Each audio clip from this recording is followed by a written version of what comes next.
ऑफर्सचा धमाका।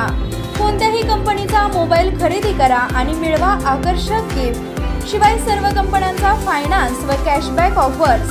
सर्व नामांकित कंपन्यांचे मोबाईल व ॲक्सेसरीज मिळवण्याचे एकमेव ठिकाण Kirti sales and mobile gallery, Meenakshi Chitramandir समोर, Karad Tasgaon road, Palus. Proprietor Kulbhushan Sheetal Savalwade.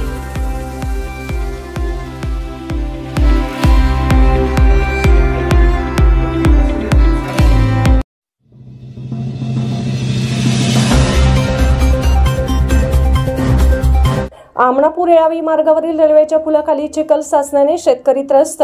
Gate number 114 ते 115 समांतर पर्यायी मार्गाची मागणी। येळावी आमणापूर मार्गावरील रेल्वे गेट नंबर 115 येथील भुयाराखाली नेहमीच चिखल साचत आहे।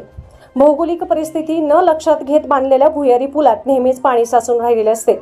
शिवाय पुलाखाली दोन्ही बाजूला गाळ साचून चिखल झाला आहे। दलदलीत पाण कणीस वाढू लागले आहे। समोरून चारचाकी आल्यास दुचाकीला बाजूच्या चिखलातून गाडी काढावी लागत असून यामुळे लहान मोठे अपघात होत आहेत। सतत साचणारे पाणी आणि चिखल यामुळे या पुलातून चालत जाणे ही मुश्किल होऊन बसले आहे। याचा नाहक त्रास विद्यार्थी, महिला, शेतकरी, दूध उत्पादक, प्रवासी यांना होत आहे। गेट नंबर 115 येथील कोणत्याही भौगोलिक परिस्थितीचा विचार न करता बांधलेल्या या भुयारी पुलामध्ये आजूबाजूच्या निचराचरीमुळे पाणी साचणे साहजिकच आहे। त्यामुळे येळावी आमणापूरसह परिसरातील नागरिकांना प्रचंड त्रास होत आहे। परंतु वारंवार पत्रव्यवहार करूनही रेल्वे प्रशासन याची कोणतीही दखल घेत नाही।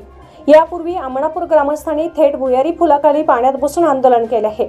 याशिवाय रेल्वे अधिकारी, कंत्राटदार यांना हार घालून गांधीगिरी आंदोलन केले आहे। भौगोलिक परिस्थिती अनुकूल नसतानाही रेल्वेने भुयारी पूल उभारला। जलवाहिनीचे काम दुसऱ्यांदा करूनही पुलात साचणारे संपूर्ण पाणी काढण्यात अपयश आले आहे। त्यामुळे साचलेल्या चिखल पाण्यातून प्रवास करावा लागत आहे। यामुळे विद्यार्थ्यांच्या जीवाला धोका आहे। काळ्या मातीमुळे भविष्यात अपघाताचीही भीती आहे।